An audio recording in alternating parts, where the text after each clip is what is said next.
Good evening. Welcome to UT Brainstorms. I'm Mike Mock, a professor from the Department of Neuroscience at University of Texas at Austin. Thank you once again for attending. We sponsor Brainstorms as a way to share with the Austin community and whomever our passion for neuroscience and our understanding of it, and some insights about how it influences our daily lives. So as always, I want to begin by thanking Laura and Ian and Elena Silva, two UT staffers who do so much to make this possible. Thanks to both of you. They're behind the scenes making everything work right now. So as always, the most important thing about Brainstorms is that you get your questions answered. So the format tonight is that our speaker will talk for about 45 minutes. And then he will introduce his panel of 3 other UT faculty members, and then you will be typing in questions into the YouTube chat. Feel free to do that even as the presentation is ongoing, and they'll answer questions until it's time to quit at 8:30. So tonight's speaker, Dr. Nigel Atkinson is one of the world's authorities on using fruit flies to understand how the brain works and how the brain relates to behavior. So if you go to his lab, he has about 11 bazillion fruit flies in little jars that have been genetically modified to study things, and he's going to tell us about that tonight. Only a coincidence, I think, in these days of COVID, that yet another discussion about alcohol. Purely coincidence, but I would please, in a virtual sort of way, please put your hands together and help me welcome tonight's speaker, Professor Nigel Atkinson.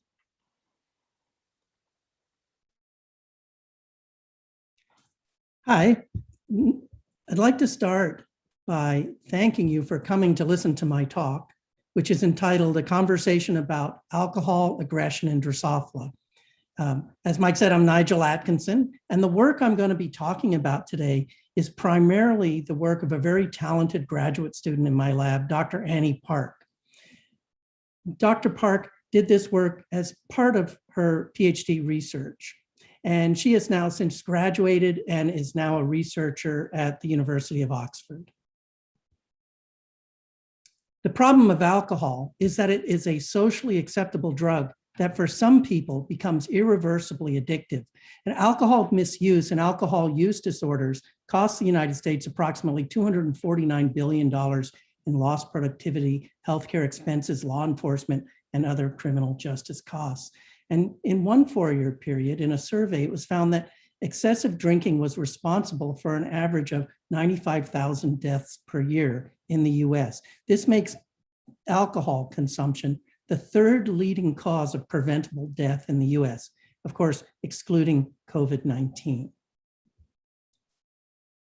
Now, I think all of us have an intuitive understanding that where goes alcohol also goes the chance of aggression or perhaps even violence. And that we often take steps in anticipation of this and trying to avoid violence, such as going to places by ourselves, in pairs. We don't go to places where there's alcohol by ourselves. We go in pairs. We tend to leave in groups, and we try to reduce our risk.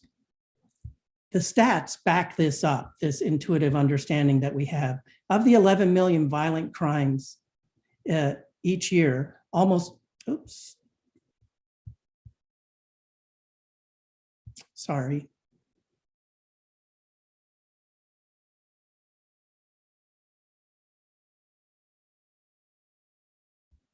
I think my screen wasn't sharing, sorry about that. So what I was telling you that when my screen wasn't sharing was that this is the work of Annie Park. I told you a little bit about the problems with alcohol in the US, and I told you that alcohol is, where goes alcohol also goes the risk of aggression or violence. Of the 11 million violent crimes each year, almost 1 in 4 were committed by an offender that had been drinking, and in about 47% of homicides, individuals either one or both, have been drinking alcohol. A number of forensic studies that have been performed over the last 40 years in various countries have all linked alcohol consumption as a substantial risk factor for violent crime. And as Mike said, the model system that I work with is the fruit fly, Drosophila melanogaster. Now, this animal that you probably have experienced because in your kitchen and maybe a piece of fruit fell out of the trash under your sink and it sat there for a few days and you didn't notice it was there. And then one day you opened the little cupboard and you discovered, oh my gosh, I've got a fruit fly infestation. And then you spent probably about 2 weeks trying to get rid of them using all sorts of various traps that you found on YouTube and things like that to try to catch these fruit flies that were living in your kitchen. This is the animal that, as Mike said, I raise in enormous quantities, and we have in our lab mutations in a whole variety of genes in the fly. And what we study are behaviors. And the behavior that we're particularly interested in are alcohol-related behaviors, in particular ones that we think are important for understanding alcohol addiction or alcoholism in humans. So you are probably thinking, but flies really, what type of behaviors do flies even display? And you would probably be forgiven for thinking that these are very simple animals, but actually both the adult and the larvae are capable of very complex behaviors. And this slide, I'm going to show you a handful of them.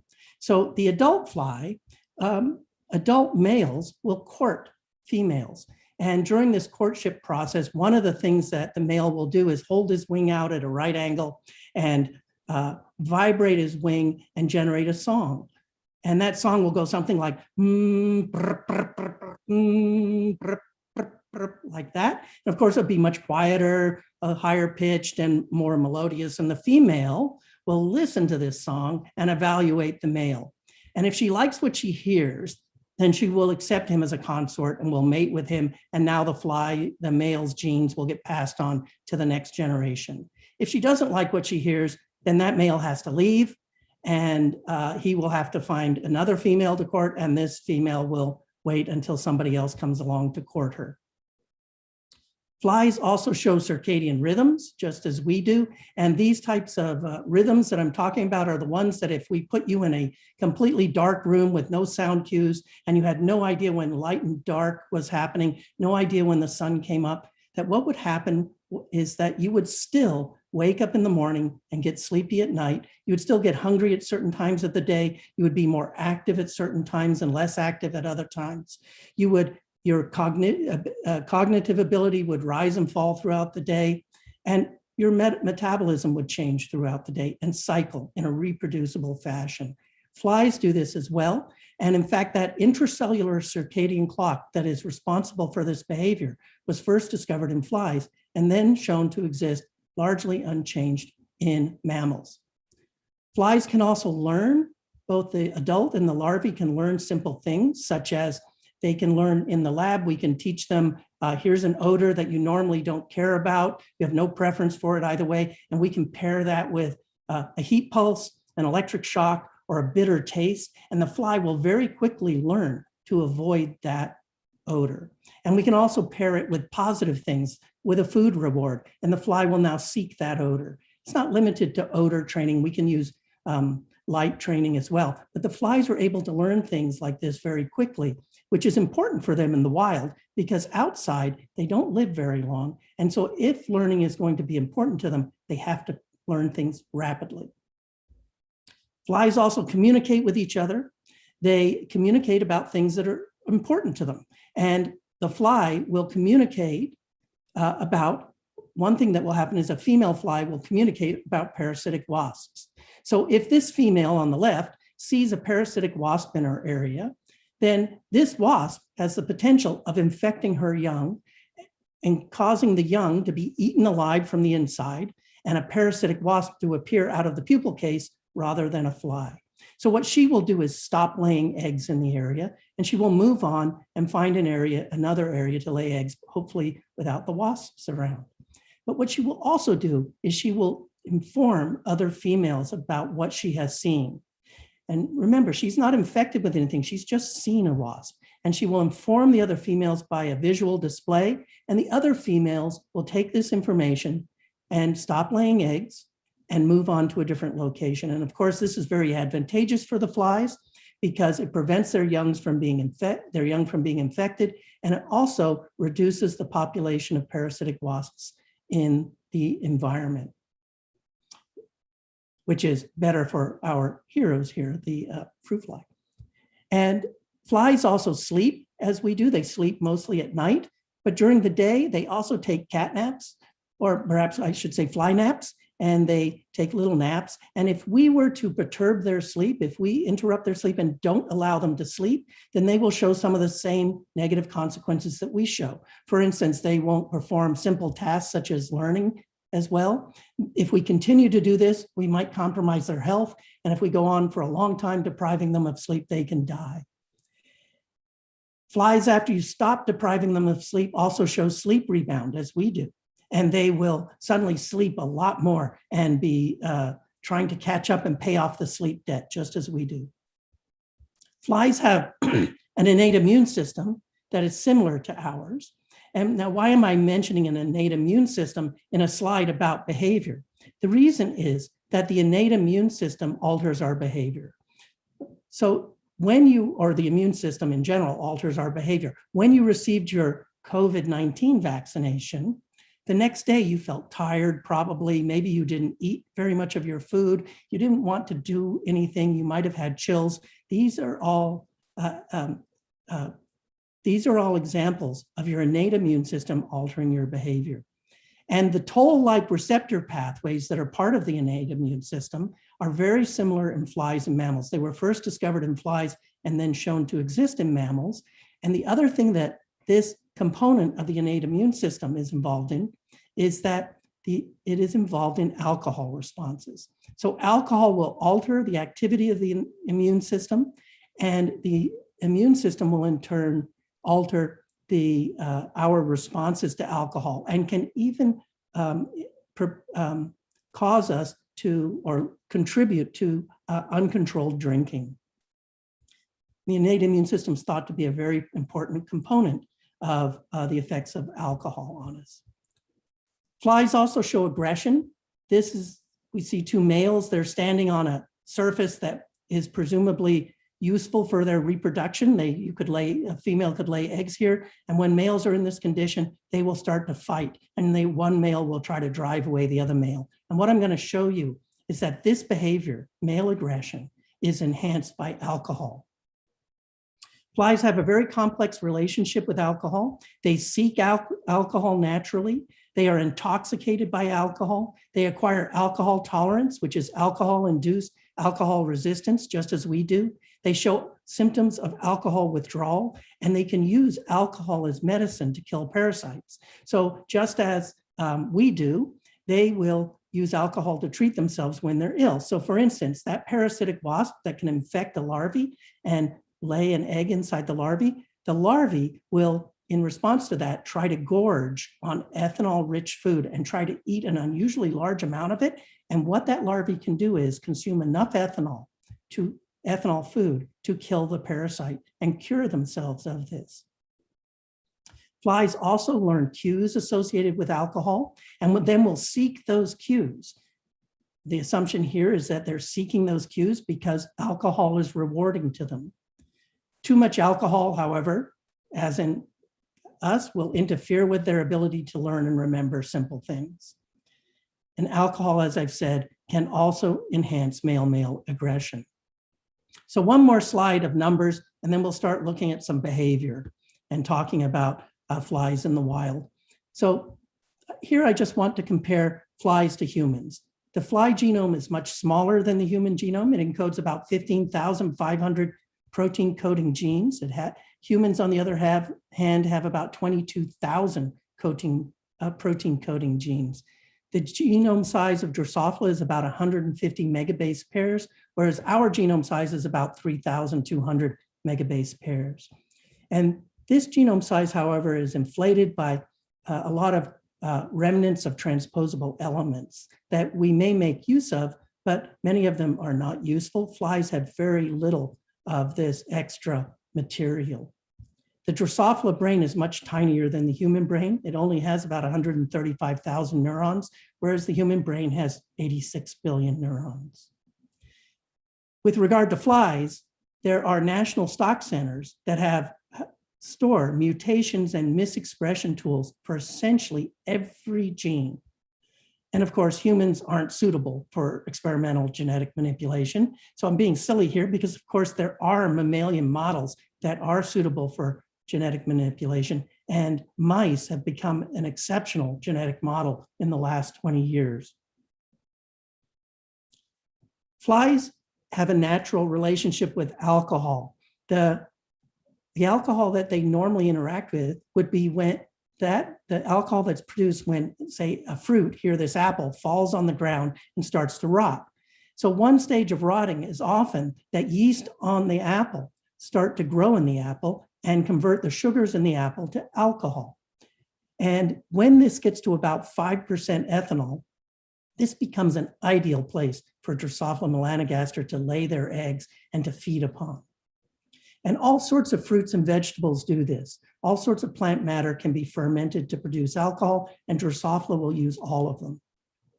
The fly, Drosophila melanogaster, is very resistant to alcohol, just as we are, and they can tolerate 5 to 20% alcohol in their food. They prefer 5%, but 20% in general won't kill them, and they can reproduce in it. So this is quite a high concentration, although it's one that they normally wouldn't run into in the wild.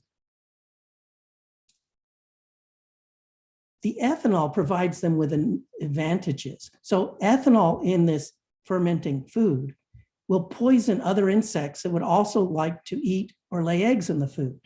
And so for a brief moment in time, this food becomes something that Drosophila can claim almost, at least in the insect world, for their own purposes. And they'll lay their eggs in it, they'll feed on it, and everybody's happy with all of this ethanol in the food. Another advantage of this ethanol is that the ethanol will kill parasites and pathogens in the food, and it sort of sterilizes the food and makes it a safer substrate for the flies to consume. When more than one fly shows up on this food, they'll start to socially interact. And this will involve the courtship that I mentioned. So a male approaching another female will start to court her. He will sing his courtship song to her and hope to mate with her so that his offspring will get a chance to reproduce in this food. When two males, however, interact with each other, they will usually become aggressive with each other, and one male will try to drive the other male off of the food.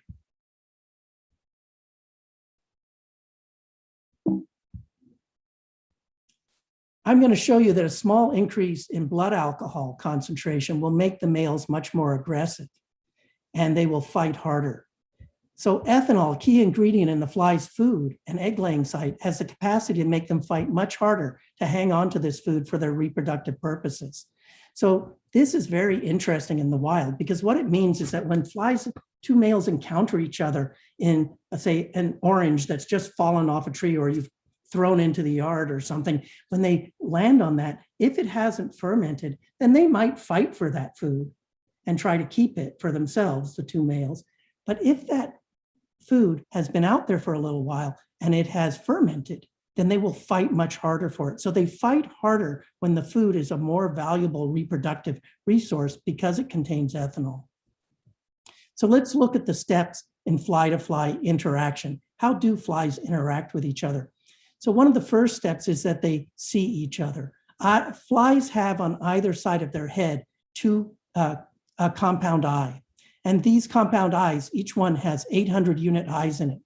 So you'd think that if flies have 1,600 eyes, that their interaction with each other, their identification of each other would be primarily visual. But that's not the case.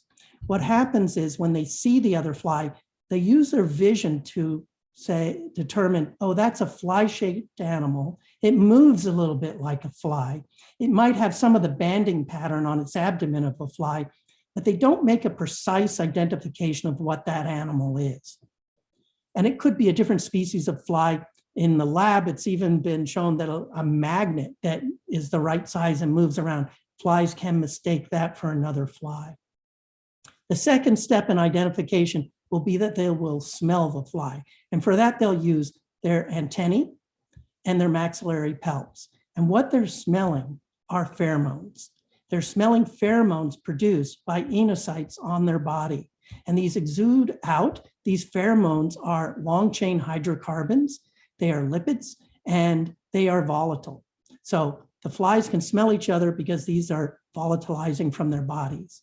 Males have one set of pheromones, females have a different set. Different species of Drosophila have different sets of pheromones. These become unique identifiers. But the fly isn't going to use that sense of smell to uniquely identify each other. Instead, what they're going to do is they're going to taste the pheromone on the other animal. They have taste receptors, which are extremely similar to their olfactory receptors. They have taste receptors on their legs. On this, their third segment of their legs are coated with taste receptors. They will reach out and touch the other fly and taste the pheromone on its body. Now, they also have taste receptors on their proboscis, their mouth. They have it on their wing margins. So if they happen to brush up against the fly, they would be able to taste it that way. And they have taste receptors on their genitals. So if the male reaches out and touches another fly and identifies a female pheromone on that fly, then he will probably start courting that female. And this courtship looks like this: the wings out at a right angle, he's vibrating it, generating a song, and the female is busily evaluating the song and deciding whether he's suitable for as a mating partner. However, if he reaches out and touches the other fly and he tastes male pheromones, then he will probably become aggressive with that other male. And he will often rise up on his back 4 legs and slam down with his front 2 legs on the back of the other male. This is clearly an aggressive action. And he will do this, and he will do it and he's trying to make this other male retreat and leave the area. Another aggressive action that males do is they stand up and they perform something that's called tussling. And for all the world, this looks like they're hanging onto each other's shoulders and shaking each other back and forth, back and forth, back and forth like that. And there's another behavior that's probably related to tussling, and that is when they stand up like this, but then they rear back a little bit. And instead of tussling, shaking each other, they actually strike each other with their forelegs.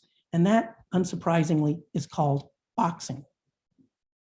Flies also do a visual display in which they flick their wings up in a V over their body very quickly, faster than I can do it with my hands. And they flick their wings up and generate a V, and this is called a wing threat. Now, how do we study aggression in the lab? So what we do is that we start with a platform of food, something that the flies would like to lay eggs in, something that they would like to feed on. This is a great spot for the flies. And the males, we'll put 2 males in this little tiny chamber with the food. The males will eventually be attracted to this food platform. Now, to help the males along and bring them in, we also put a female here, but we don't want this female leaving the platform or wandering away, and we don't want her participating in the social interaction. We just want to look at the male behavior. So this female is completely immobilized, and she's usually on her back, and she's not going to do anything. She's not going to participate. And what she's providing is a source of pheromones, which also help bring the males in. Now, when 2 males arrive, they will, once they identify each other, typically become aggressive and try to drive the other male off the platform. So in real life, this platform looks like this. This is a food platform. There's our immobilized female. And here the 2 males have been attracted to the platform. Now, what they're doing right now is they're doing a behavior called fencing. So fencing, it's called it because for all the world, it looks like they have little rapiers and they're sword fighting with one another. What they're doing here, though, is not actually striking each other. They're tasting each other. They're tasting the pheromones on the other fly's body. And when they reach out and touch the other fly and taste a male pheromone, this seems to make them want to taste the other fly more and to keep touching it, because it ends up doing this where you just see them touch over and over and over. And if they were to reach out and touch the other animal and it didn't taste, didn't have a pheromone on it, a Drosophila pheromone, they probably won't touch that other animal again. Now this touching or fencing, here we see it really looks like sword fighting, is intermixed with wing threats here. They're becoming more aggressive, and now this fly is going to lunge. And you see very quickly he raises up and strikes the other fly. The one on the right will lunge right about now. Up and then down.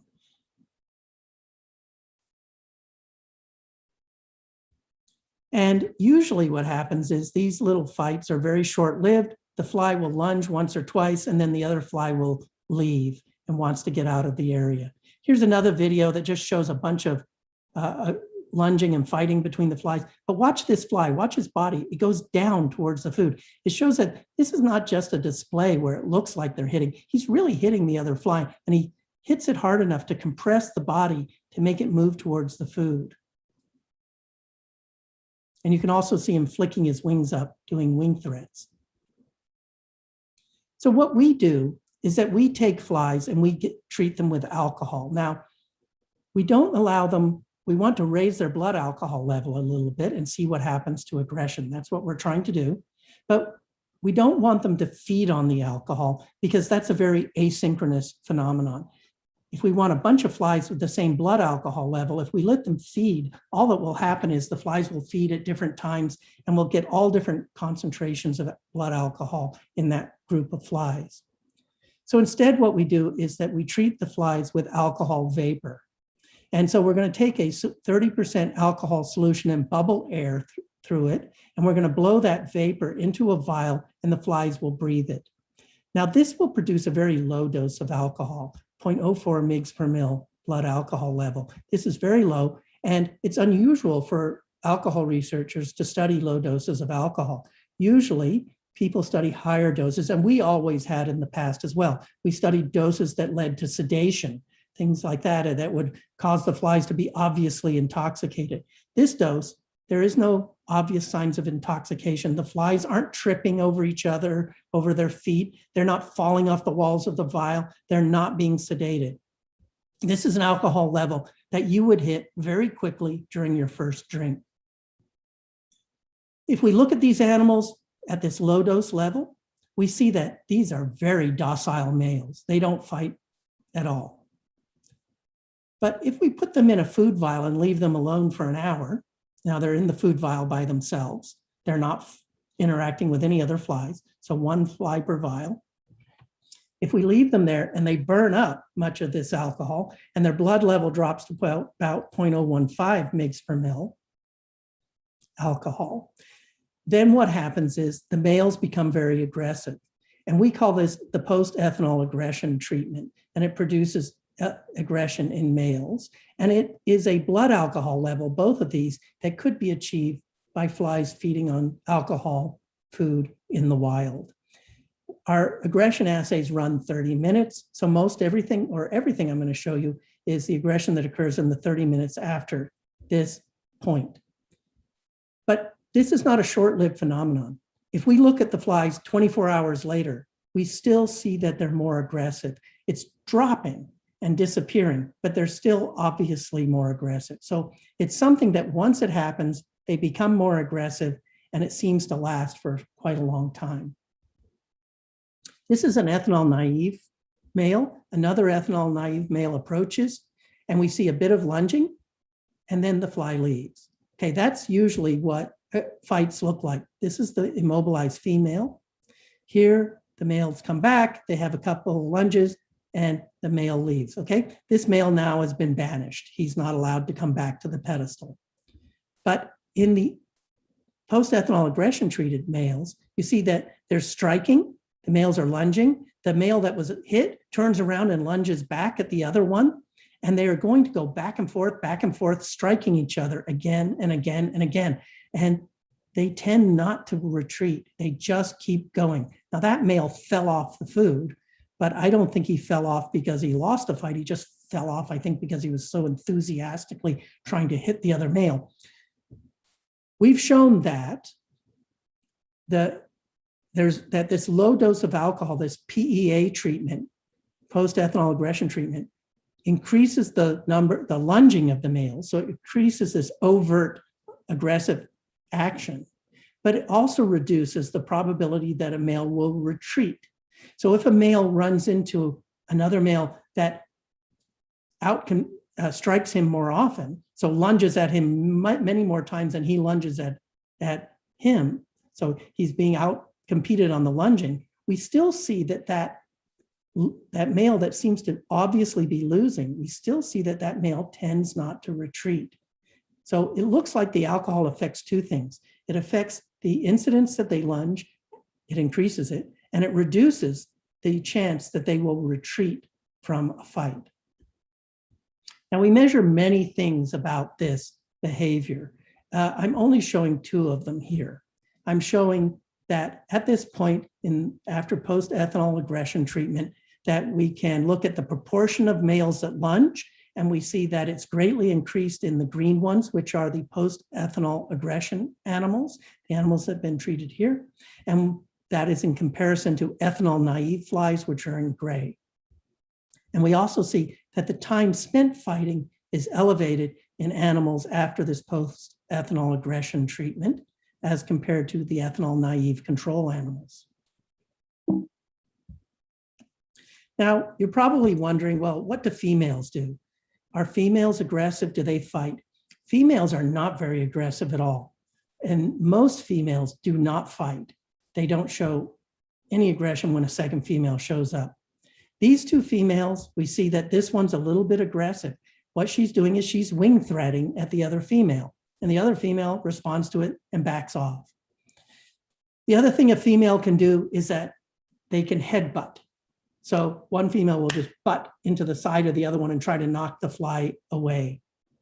That they don't do any of the other behaviors that males do. They don't lunge, they don't box, they don't tussle, but they do these behaviors commonly, but not very often. And the outcome, though, of this kind of fight is very different than in males. So typically what will happen is this female that's retreated will eventually come back to the pedestal and be allowed to share the pedestal with this female. That it's not a permanent thing. There might be a little fight, and then she comes back and gets to lay her eggs here. What does this ethanol treatment do, this post-ethanol aggression treatment? What does it do to the female behavior? Well, when we look at compare it to the control ethanol naive animals, what we see is that the PEA treatment reduces female aggression. It has the opposite effect that it does in males. So how do we think this behavior is arising in males? Why does alcohol produce increased aggression? Well, we have traced this, linked this to, I suppose I should say, to a protein called Fru-M. Fru-M is a protein that's only made in males, and it's only found in about 2% of the fly's neurons in the brain. So about 2% of the male brain produces Fru-M. Fru-M is a transcription factor. So what that means is that it goes into the nucleus and it binds DNA and it turns on or turns up about 4,500 genes. So a lot of genes respond to Fru-M. So it alters the expression of a large number of genes. So what's the consequence of doing this? Well, the consequence is we get male behaviors. We get courtship with the wing going out and the singing of the song, and we get aggression. We don't know of other behaviors associated.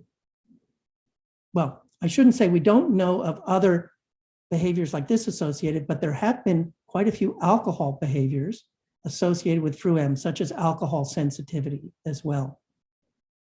So what I'm going to show you is that this transcription factor seems to be linked to alcohol-induced aggression. And what we see is that alcohol treatment increases Fru-M expression in the brain. And that what we think is happening in essence is that this is making the males more male and making them more aggressive because they're more male-like. They have more male behaviors. And if one eliminates fru-M expression in a fly, you get no male behaviors at all. So if you eliminate fru-M expression, you don't get male courtship and you don't get male aggression. And if you express fru-M in females, you will also get male behaviors in females. So this transcription factor appears to cause the unfolding of male behavioral patterns in flies. This is a fly head, and I'm going to show you the fly brain. I just want to orient you on the outside of the fly. Here we have the two compound eyes. Each one has 800 unit eyes. We have the antennae and the mouth parts down here, the proboscis, are below. And inside here we have the fly brain. And this brain has 3 large optic lobes that are processing all that information that comes from the 800 unit eyes on each side. They have large antennal lobes that process olfactory and taste information, and they have mushroom body structures. Now, this mushroom body is one that you might have heard of before.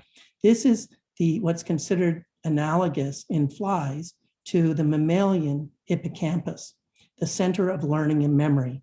And if you damage the mushroom bodies in flies, then they can't learn those simple things that I mentioned earlier. In honeybees also, for instance, if a mushroom body is damaged, then you end up with a female that can go out, she can find the pollen, she can load her baskets with pollen. She might not be able to find her way back to the hive because she has trouble remembering, and she probably can't remember, she probably can't tell the other honeybees where the pollen is because she can't remember. This structure is important for learning and memory in insects. Now, these structures are where all the synaptic, or almost all of the synaptic connections are in flies, what I'm showing here. The cell bodies to these structures are arranged outside of them. So this is an organization that's common in insects where the cell bodies to these neurons are outside of these structures, like a rind on an orange, and all the synaptic connections are occurring here in these structures. So when we look at where fru-M is expressed, remember, fru-M is a transcription factor. It works in the nucleus. And what we see using a fru-M, an antibody that recognizes fru-M, is that fru-M is expressed around these major structures, around the mushroom bodies. It is expressed in the in the optic lobes, and it's expressed around the antennal lobes. What we see when we do this little tiny ethanol treatment, this PEA treatment that just has a very low level of blood alcohol, we see that very quickly after this treatment, within minutes, fru-M expression increases in the brain. So here is an ethanol naive fly brain. Here's an animal that's been treated with fru-M. These are both males. And you might be able to see this one's just a little bit brighter than this one. So of course we have to measure this very carefully, but when we measure the protein levels, what we see is that compared to ethanol naive flies, that the PEA treated flies have more fru-M in their cells. Now, they don't seem to have new neurons producing fru-M. Seems to be the same sets of neurons. There's just more of it inside of them. And of course, this PEA treatment increases aggression. So if we measure lunges or any other aggressive activity, we see the increase in aggression after PEA treatment.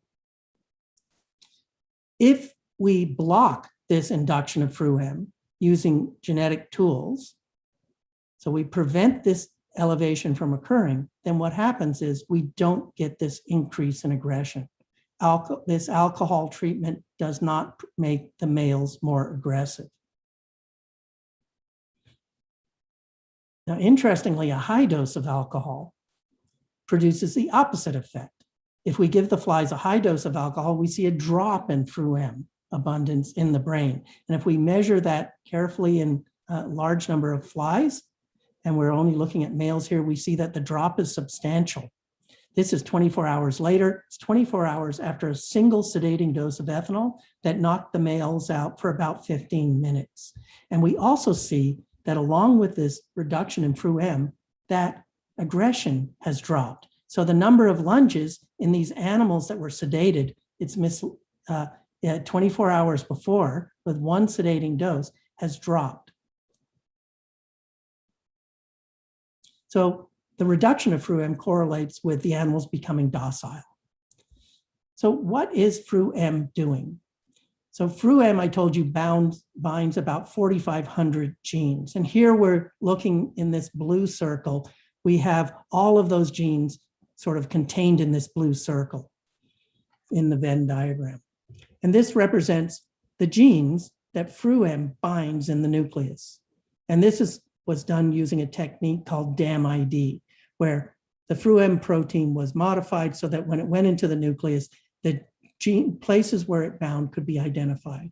4,500 genes about were identified. And then what we've done here is that we have intersected those 4,500 genes with 76 functionally validated alcohol genes. What does functionally validated alcohol gene mean anyway? Well, what it means is that these are genes that people in multiple labs have shown affect alcohol behaviors. They could affect different behaviors. Some of them affect just one behavior, some affect the other. Some of them affect the same sets of behaviors. They affect things like alcohol drinking, alcohol preference, the sensitivity to sedation with alcohol, the acquisition of alcohol tolerance, which is alcohol-induced alcohol resistance, all different kinds of behaviors. But out of those 76 genes, what we see is that 50 of them are FRU-M regulated genes.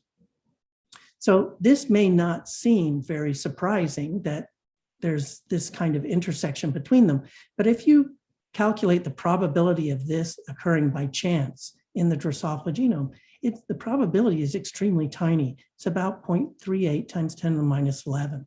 So this was statistically surprising that this occurs, and that means to us, how we interpret this is that these genes are probably functionally important or that they could be functionally important in the FRU-M response.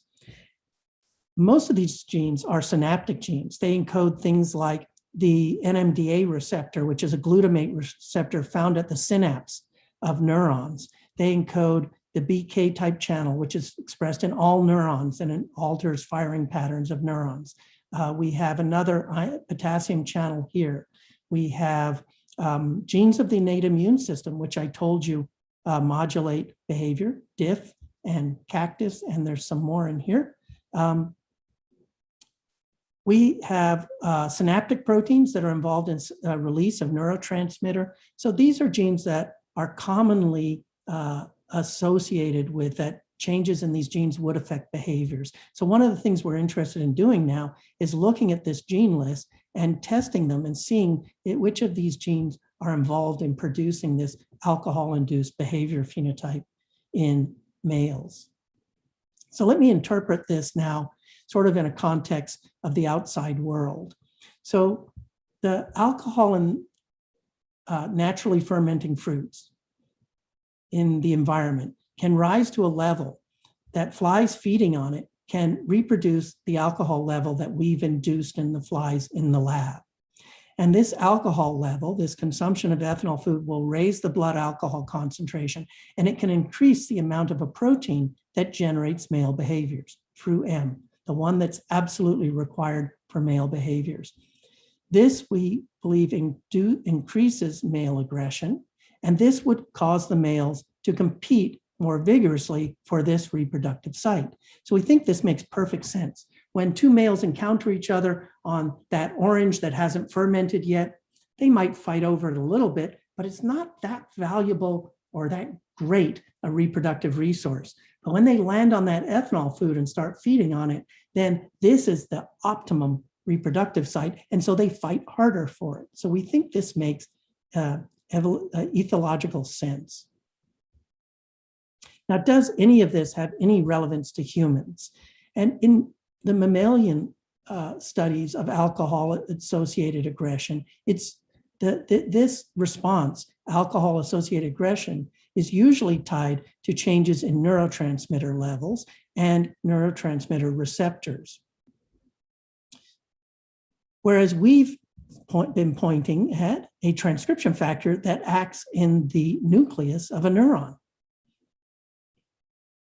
But these might actually just be the same event, but that we're looking at one end of the event and the mammalian researchers are looking at the other end, because these changes in the synaptic proteins have to be caused by a change well upstream of the production of those proteins and the manufacture of these neurotransmitters. So they could be produced by changes in transcription induced by a transcription factor. So what we're hoping to do is to move from this transcription factor and move this way down and sort of try to figure out what's this transcription factor is doing and seeing how it's altering behavior. And it must be doing it by altering synaptic transmission, we think. And hopefully mammalian researchers will move the other way and try to find what's causing the changes in neurotransmitter receptors and the production of neurotransmitters, and maybe we'll meet in the middle. What about the FRUM protein itself? Does it have any relevance to humans? And right now, I think I'm the first one to admit that the connection to human aggression is tenuous and circumstantial, but it is very intriguing. So FRUM's closest relative in humans is a ZBTB transcription factor. And a gene in humans that's responsible for male secondary sex characteristics and also male behavior, a transcription factor, is the SRY gene on the Y chromosome. So this one is a transcription factor that regulates a large number of genes that causes the production of secondary sex characteristics. Now, the SRY gene has a ZBTB binding site in front of it. And a ZBTB transcription factor has been shown to change abundance in response to alcohol. So this sounds a little bit similar. Most people associate SRY only with the production of testes in males, and that then everything else is produced by the production of male hormones. But SRY is expressed in the adult male brain, and in rats at least, changes in SRY have been linked to changes in our behaviors. They're not exactly aggression behaviors. They are social behaviors, but they're not, aggression has not been seen yet. But that means that SRY is being expressed in brains. Perhaps we're seeing the same thing, and then that this connection will become tighter. But right now, the take home is that the connection is tenuous and circumstantial. So I'm going to end by thanking the people that helped me do this work, the funding agency, the National Institute of Alcohol Abuse and Alcoholism, Dr. Annie Park, who I introduced at the beginning, who did this work in my lab, and she was a very talented graduate student. And also, I want to thank the Wagner Center for Alcohol and Addiction Research, who provided funding for Dr. Annie Park's work and also have been providing me with a very supportive environment. So I'm going to stop here and I'm going to introduce the panelists to you. The panelists are myself and Dr. Dane Mayfield, who is a research professor in the Department of Neuroscience and in the Wagner Center for Alcohol and Addiction Research. Dr. Mayfield uses genomics to understand the molecular changes in the brain that are produced by addictive drugs. The second panelist is Dr. S. John Mihich, who is an associate professor of neuroscience and is also a member of the Wagner Center for Alcohol and Addiction Research. Dr. Mihich performs research asking how drugs such as anesthetics, benzodiazepines, and alcohol affect the activity of neurotransmitter-gated ion channels. And finally, the third panelist is Dr. Yvonne Delville, who is a professor in the Department of Psychology, who studies how social stress, bullying, and the multidimensional aspects of personality affect the development of aggression. And then I am your fourth panelist. So thank you for your attention.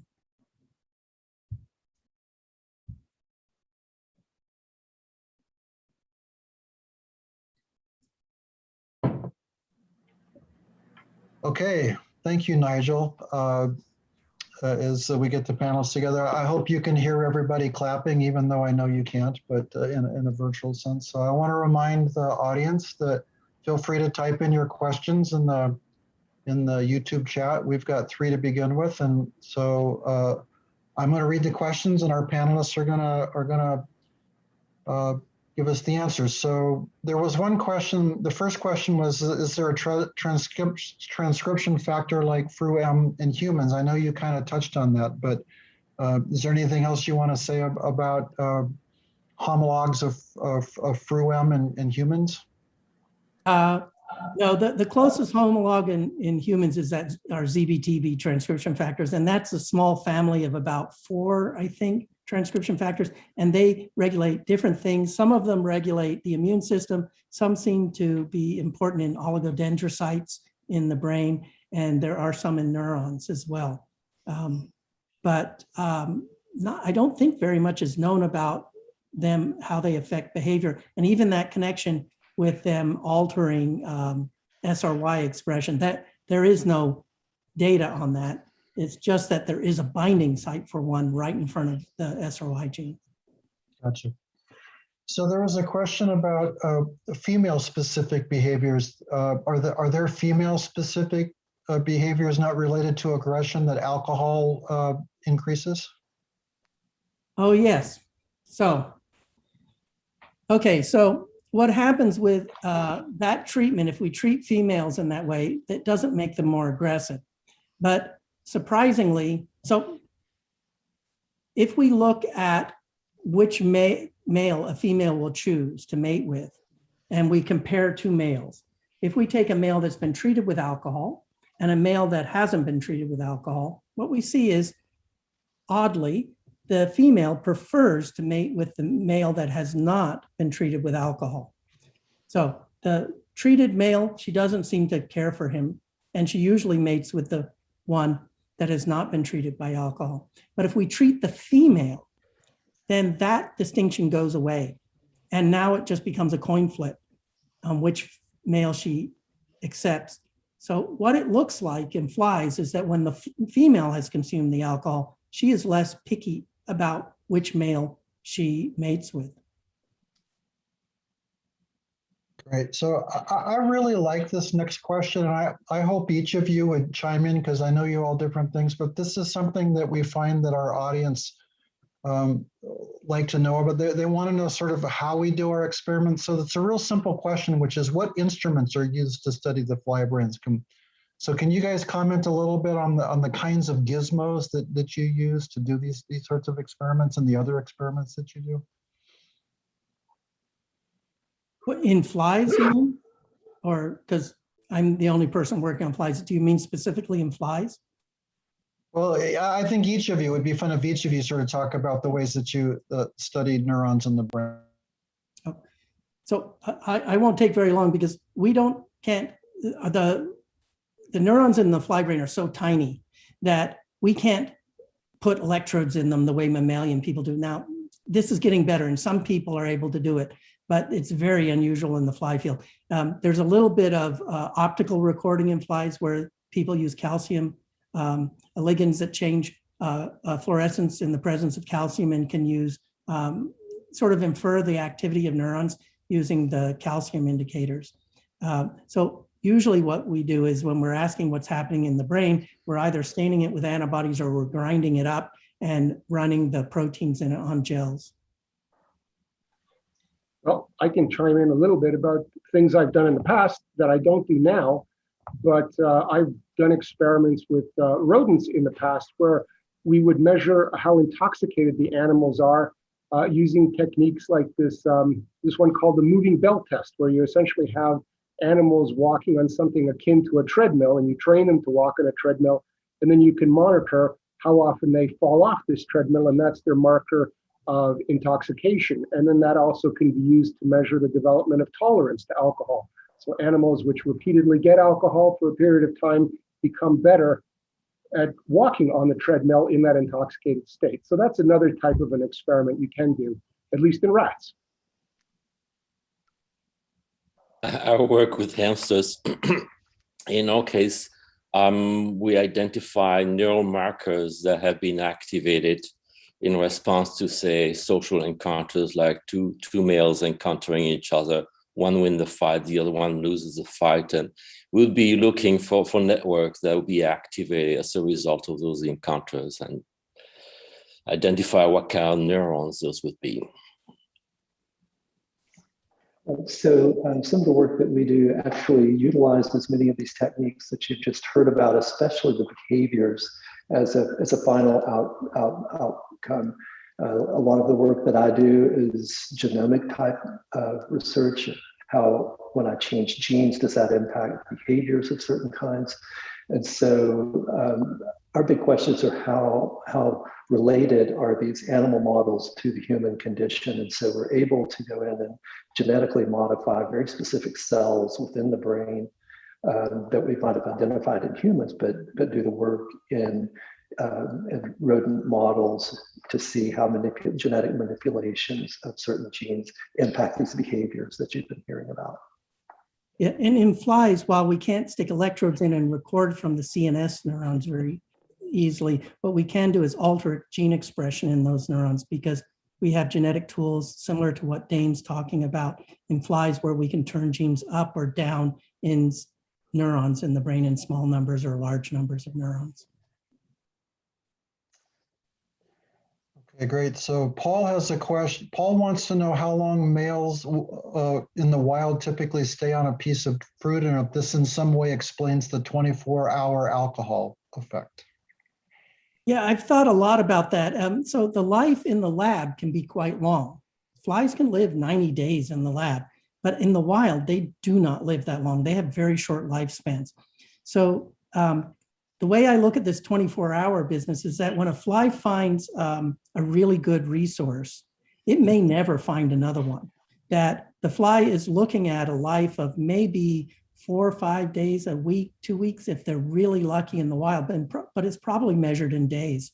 And so once it finds it, the way I've been thinking about this is that once the animal becomes more aggressive, since it's unlikely to find a second site anyway, you might as well just throw this switch and leave it on. So evolution may have selected for a way to activate aggression, but hasn't bothered for a way, hasn't selected for a way to turn it off in a timely way, because it's just not relevant to the fly's life. That's what I think is going on. Great question. So where in the genome is Fru-M? The question, Sid noted that the ADH gene wasn't one of the genes affected by Fru-M. Yeah, it's not, no, it's not, ADH isn't affected. No, and it's not on the Y chromosome. It's not like in mammals. It's on, yeah, it's on an autosome. So it's not on the sex chromosomes. So it is, and ADH is not affected. Yeah. So, but ADH, ADH is of course important. And ADH in flies seems to be more important for differences in alcohol sensitivity in different large populations of flies. And it seems to oddly be associated with the elevation that flies live in. As you go up, you find that flies are have more ADH in altitude, and when you're low, they have less, and nobody really understands what ADH is, why it behaves the way it does in flies. Here's a question from Joe, one of our loyal followers. Joe notes that some people are more susceptible to alcohol addiction than others, and why is that? And since I know that's what the Wagner Center is mostly about, it seems like a great question for you guys to tackle. Well, there's both genetic and non-genetic reasons that contribute to this. And so people have been looking for many years now, and Dane can speak to this a lot better than I can, about the many genes that influence the various phenotypes. And so alcoholism does run in families. If you take a child from a family who in which alcoholism runs, and you separate that child and foster him out or adopt him out to another family, he's still going to have an increased risk of development of alcoholism just based on those genetic factors. So it's not purely environmental, and it's not purely genetic like most things in neuroscience. Like, for example, your risk of schizophrenia, there's genetic and environmental components that play a role in that.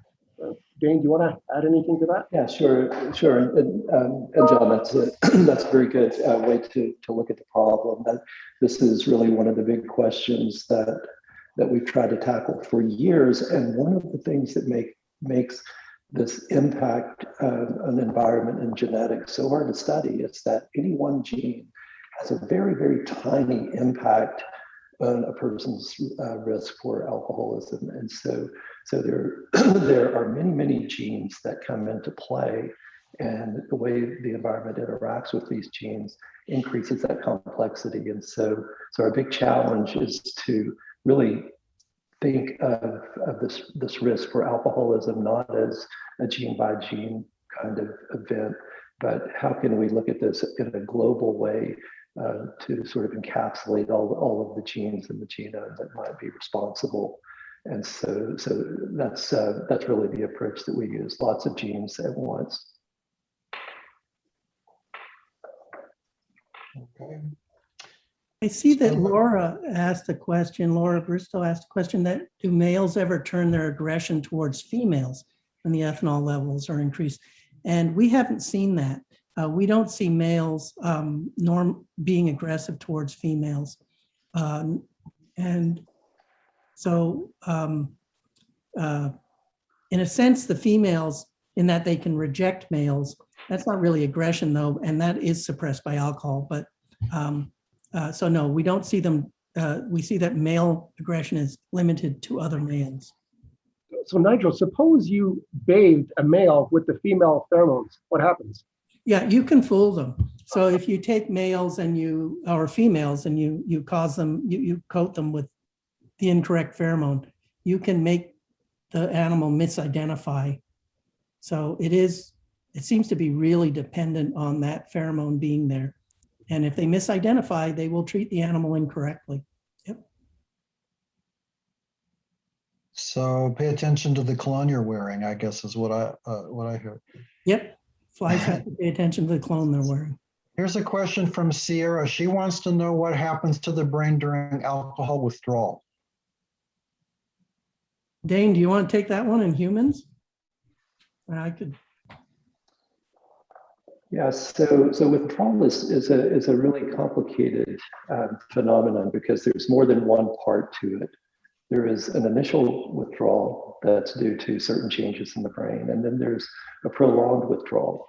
And so in terms of trying to think of therapeutics or possible drugs to treat alcoholism, we have to think of withdrawal as more of this long-term protracted withdrawal, and can we prevent a recurrence event from happening? So if you consider gene expression as a marker of withdrawal, there are thousands of genes that are changing during this withdrawal period. And over the course of time, they don't all change in the same direction in the same way. They change as groups of genes or networks of genes. And so if you identify these gene networks and the ones that are responding across time, then you can start to modify behaviors during withdrawal periods. And that's what we try to do when we test potential therapeutic compounds. We try to tackle these sets of genes by particular treatment that prevent this set of genes from changing in a consorted way. Yeah, and it's also worth adding, I think, that withdrawal is actually a driving force for continuing alcohol consumption because it's pretty aversive. So alcoholics quickly learn, if I feel really terrible while I'm undergoing withdrawal, the easiest way to get those bad feelings to go away is to drink more alcohol. And so that just feeds into this perpetuating cycle of continued alcohol use. So withdrawal does play a role in alcoholism. Right, and that's all part of what we all know as the dark side of addiction. The director of NIAAA coined this term years ago, and it's that aversive context that drives a lot of the drinking behavior. So here's a question that might be kind of relative to modern circumstances here. So everybody's feeling a lot of anxiety. So is there any relationship between anxiety and increasing aggression? And does it have anything to do with alcohol, the way alcohol increases aggression?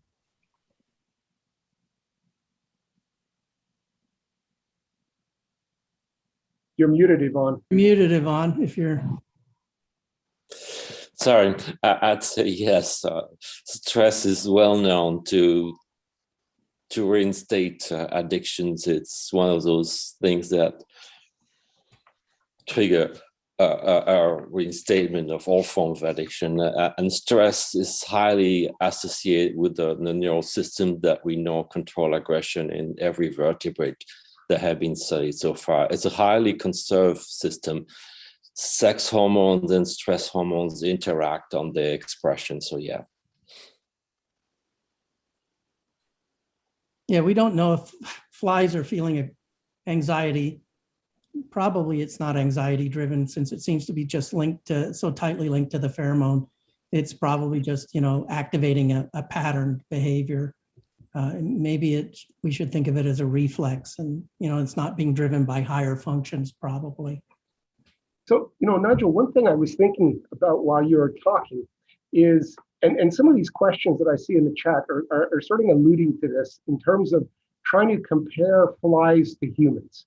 And something that I was thinking about during your talk is that we separated from our common ancestor of the fly about 800 million years ago, I believe, is what the molecular clock evidence suggests, around 800 million years ago, which is like 250 million years before the Cambrian explosion, which is where all the phyla of animal life developed. So anyway, we've been separated from the flies for so long.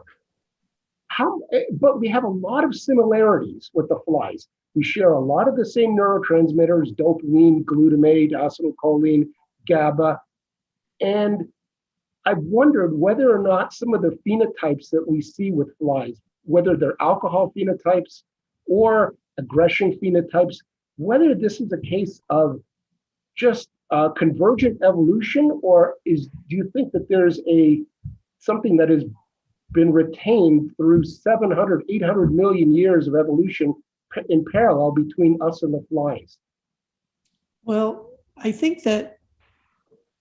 some things, let me think for a moment. So for instance, I think some things that what's happening is that we're looking at very primitive effects and simple effects of alcohol that are acting at a very primitive level. So we know that, and of course it's been seen in mammals, and we had shown a number of years ago that alcohol affects the acetylation of proteins in the genome, which changes the expression of tons of things, okay? And that's a very crude effect, and probably has something to do with the fact that alcohol can be metabolized to acetate, which will help drive acetylation as well. That maybe it has something to do with that. But of course, alcohol is affecting everything very primitively. So a lot of this, I think, comes about because alcohol is acting at such a primitive level. But some things that are conserved, I mean, it is a puzzlement. Not everything is conserved. Like for instance, in the innate immune system, what we will see is that in mammals, it's seen that an acute dose of ethanol will tend to suppress the immune system, whereas in flies, we see that an acute dose of an ethanol stimulates the immune system. So they're both affecting the same thing, but in opposite directions. So I don't quite know. I think that maybe it means that there's that primitive component, that very simple component, and it's being affected, but that sometimes in flies, the effect is opposite than in mammals. And that it's, that's why I'm not always so interested to get the exact same behavior as is seen in a mammal, but that I get a behavior for the same categories of things. And sometimes the polarity is switched. But this is a big mystery why these things have, especially for things like, that seem like they should evolve very quickly and change very quickly. The interaction with alcohol ought to be fairly different. Why that we see such similarities. Flies develop tolerance, humans develop tolerance. Flies and Flies also exhibit withdrawal, humans exhibit withdrawal. That's right. They both exhibit the shaking of the hand, sort of. Flies do that too. And they're in withdrawal. A fly's sensitivity to seizures is increased, just as in humans.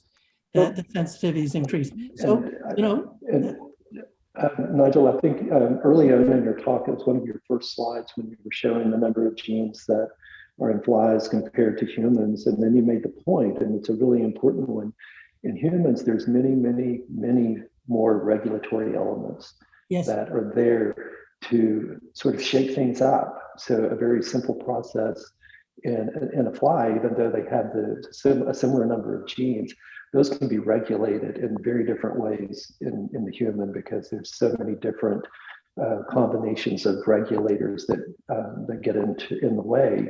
And so some of these behaviors that are opposite or very different in flies versus humans is simply because the regulators are very different in the two, and those evolved over time.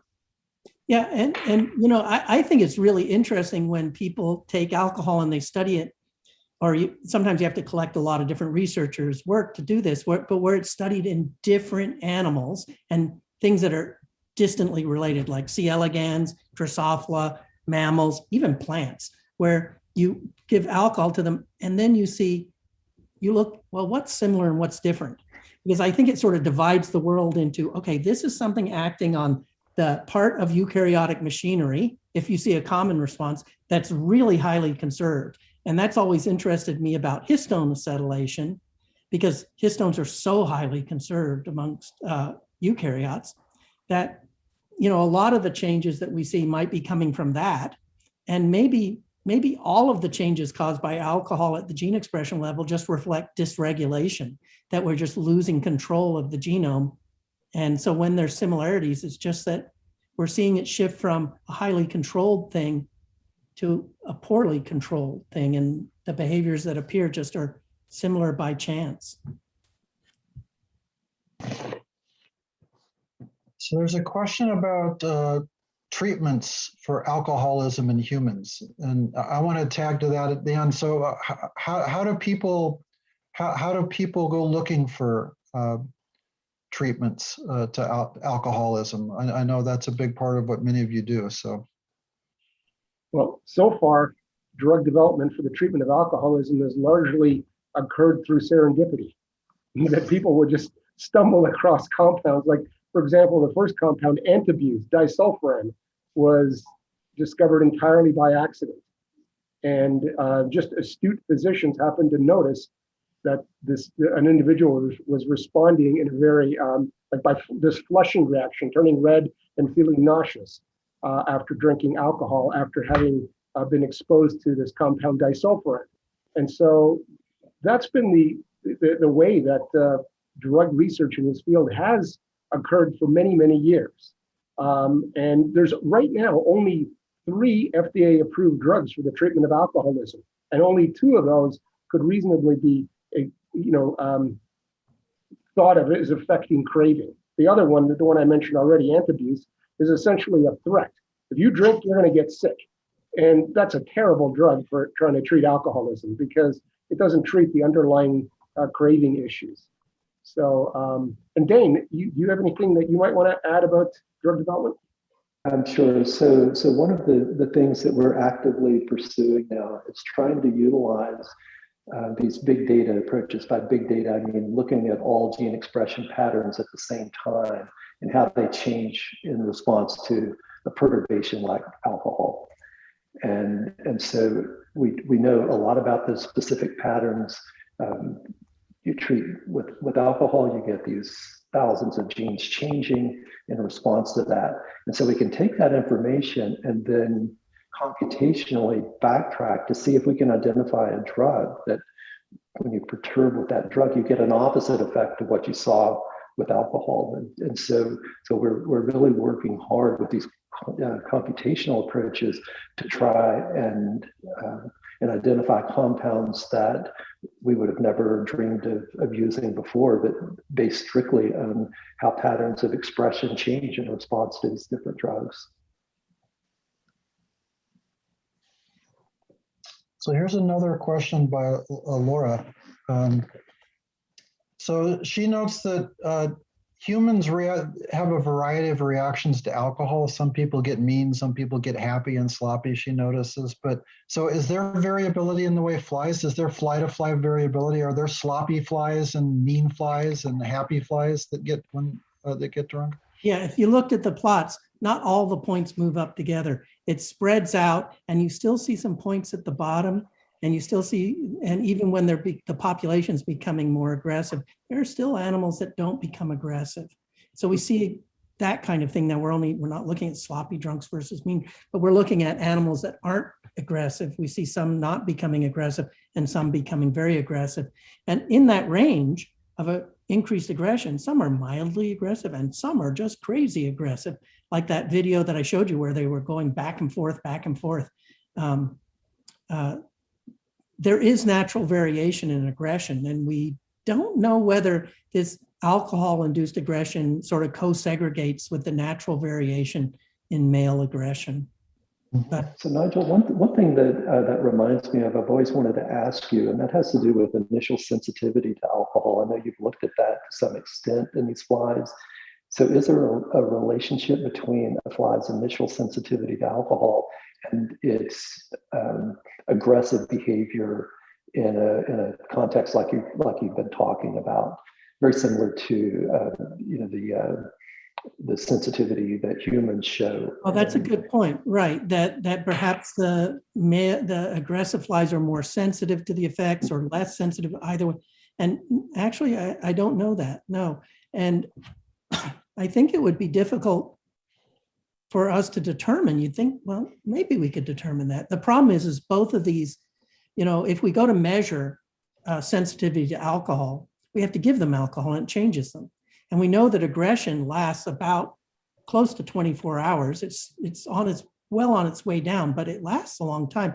And we know that when you treat an animal, say with a sedating dose of alcohol, which is a great way to measure its sensitivity by seeing how rapidly it sedates, they acquire alcohol-induced alcohol resistance, and that lasts 10 days. So we could do it. I think the way that we would do it is test the aggression first, and then take the animals out and then ask how sensitive are you to sedation, say on day 3, 3 days later, give them a good chance to lose everything to do with that first dose, that very light dose of alcohol, and measure it. We've never done that experiment, but now that you've said it, I think we probably should. So are there flies or mice that can't get intoxicated? And if so, what's different about them? Well, John Pierce has worked with the slow gene, which I've also worked with in Drosophila. John Pierce works with C. elegans, and he's shown that mutations in the slow gene, which encodes a BK type calcium activated potassium channel, can produce animals that are extremely resistant to alcohol intoxication. And I had done work with slow, showing that slow changes in slow expression were responsible for producing the phenomenon of alcohol tolerance in flies, which is alcohol-induced alcohol resistance. And in flies, it's driven exclusively by the nervous system, whereas in mammals, it's driven mostly by the nervous system and a little bit by metabolism. So yes, there are animals that single gene changes can make them become extremely resistant to the effects of alcohol and can change them. So Australians must have this same mutation that there are questions that take us back to the relationship between anxiety and aggression. So one of the reasons that alcohol is so popular is that it's a very powerful anti-anxiety medicine. It's as powerful as Valium, even at very low doses. And so on the one hand, here's alcohol that reduces anxiety, and here's on the other hand, alcohol increasing aggression. So those seem like opposite actions. So help us make sense of that. So I know the mammalian people have more to say about this than I do. I will say a little bit about it in flies. So we know that that initial dose of alcohol, that low dose, makes them very docile. And then when they start burning up the alcohol and it's leaving their bodies, they become aggressive. And I think that probably very likely what we're seeing in the increase in aggression is we're seeing a withdrawal phenotype. So every time you take alcohol, as you start burning up the alcohol, you go into withdrawal each time. We don't think about it because it's just, the alcohol being used up, but you go into withdrawal and you can see changes in excitability of neurons during withdrawal. And so I think what we're seeing is the withdrawal phenotype. And I think there is lots of evidence that humans in withdrawal from alcohol are a little more aggressive. I think that's correct. It's somebody, Yvonne, do you know about this, that in withdrawal are people more aggressive if they've been drinking and then they stop? And does the aggression normally peak later when they're burning up the alcohol? I couldn't tell you that. However, what I could tell you is that there are different forms of aggression in humans and in animals, mammals, that is, vertebrates, that is. And some of these forms of aggressions are associated with anxiety. For example, imagine yourself being pissed off when you drive around from red light to red light, and there's this little car in front of you that keeps making you miss the green light. At some point, you're going to get pissed off. This is an emotional form of aggression. However, there are also individuals who are extremely violent and shows absolutely zero form of anxiety, like a serial killer who goes from murder victim to murder victim to murder victim without feeling anything. So it's a more complex behavior. It makes it more complex to see the interaction between anxiety and aggression. Well, that point that you made about anxiety that can be correlated with aggression. I mean, certainly in alcohol withdrawal, I mean, that's one of the things that happens during alcohol withdrawal is you become more anxious. So when you drink, you're less anxious, but when you go into withdrawal, you become more anxious. And that cycle can happen with every bout of drinking, that you can have that reduction in anxiety and then that increase. So perhaps that would be the link to withdrawal-induced aggression. Well, there's another side to this as well, and that is that alcohol suppresses some of our inhibitions. Like if you're drinking a lot, you're more likely to start a fight with somebody that you wouldn't dream of starting a fight with if you were sober. You know, people do stupid things when they're drunk. It's called the hold my beer effect. You know, here, hold my beer and watch this. But it literally is that we have normal inhibitions in alcohol. If you get drunk enough, some of these are suppressed and people end up doing stupid things. And some of those things involve things like bar fights. Right. Impulse control. Right. You can get in a fight because you have poor impulse control. Absolutely. Yeah, that's one of those forms of impulsive aggression, it's called, actually. Yeah, I don't think there's any shortage of ways that alcohol can produce aggression. I think it can do it on the way in as you're going up in the blood alcohol concentration. You can get it on the way down as well. And the other thing I've wondered is whether the acetate that's produced during when you're metabolizing alcohol, whether that's producing changes that lead to aggression. And we have experiments planned to directly test acetate because acetate levels stay high for quite some time after you drink. Nigel, just quickly, just remind me, I know flies have alcohol dehydrogenase and aldehyde dehydrogenase. Do they have a cytochrome P450 system that's inducible? Yes. So they can increase the rate of their metabolism of alcohol? Pharmacokinetic tolerance? No. So it doesn't seem that they show pharmacokinetic, which is pharmacokinetic is when you increase the rate at which you burn up the alcohol. They don't seem to show that. It seems to be the other form, which has the unfortunate name of pharmacodynamic.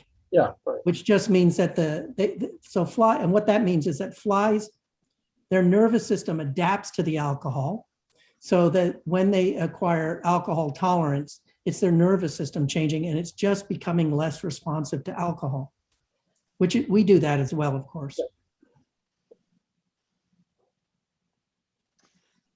So one of the things that we've talked about in several brainstorms is how neuroscientists learn about the brain sometimes by the way it gets damaged and behaviors go away.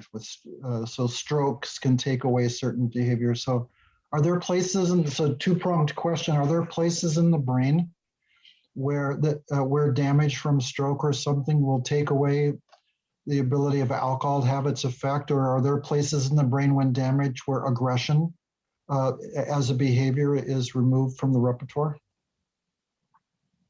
I know that this has happened for smoking. that strokes in certain brain regions have basically left people without the desire to smoke. I don't recall hearing about it for alcohol. No, I haven't. Yeah. I'm I've not heard aware of of a, with regard to aggression, there are places in the brain that if you damage the brain, they're old experiments, and I don't remember the details, but I know that people took cats and damaged regions in the cat brain, and they get like these cats that are just crazy aggressive out. I mean, they sound very disturbing experiments. You can make lesions in the septum or the amygdala, and that will have tremendous effects on aggressive behavior. You can stick electrodes in there as well. You can go back to the old James Bond movies with Dr. Evil and his sharks that are stimulated to be violent. Yeah, that would be in those places in the brain. So in flies, I don't think there's a single place. So, and I base that on the fact that there's a gene known to cause aggression called, if you upregulate it, called tachykinin, a tachykinin receptor. If you turn it up, the animals become more aggressive, really aggressive. And it's possible tachykinin's involved in what we're seeing as well. But those cells are distributed throughout the brain. It's not one spot. No. They're distributed in different locations. Well, it's kind of close, but they're not all in one single dot. Okay, panelists, we're almost done. This is the lightning round. So we've got about 2 minutes. So your challenge then is I'd like each of you to tell us something about alcohol and/or aggression that we ought to know, and you've got 20 seconds to tell us that. So lightning round, go. All right, I'll go. Genes are not destiny. Just because your parents or grandparents and everybody in your family may have been an alcoholic, that does not necessarily mean that you too will become one. All right, next. I think that it's clear that aggression is a very complex thing that although in flies it can arise from one thing, in mammals we're more complex, it can arise from many things. So it's possible that there are single gene sources that can change and cause aggression, but that's not going to be the only origin of aggression in a mammal. I concur with Nigel. Aggression is a really complex behavior. It's not a reflex and involves multiple networks, independent networks, and multiple behaviors. So a lot of it is highly conserved across evolution. So it's interesting to study. In terms of humans, thinking about aggression and environmental impacts, that can be, like we keep saying over and over again, a very complex situation. But there are genetic studies, GWAS studies, that do collect those types of data to try to get at the aggression as an environmental variable to look at alongside the genetic component of alcoholism. Okay, guys, thank you very much. Nigel, John, Yvonne, Dane, thank you so much. Everybody's clapping, I know, so thank you. Great job. So I just want to close after thanking everybody by reminding that the UT Brainstorms we're having in May will be about sleep from Dr. Bill Schwartz from the Dell Medical Center. So that's to look forward to. And then finally, I'd like to say thank you. We had some very generous contributions to UT Brainstorms during the UT's 40 for 40 fundraiser. So thank you to everybody who donated. It helps a great deal. And with that, I'll say thanks again to our speakers and panelists, and we'll see you next time in May for UT Brainstorms. Thank you, guys.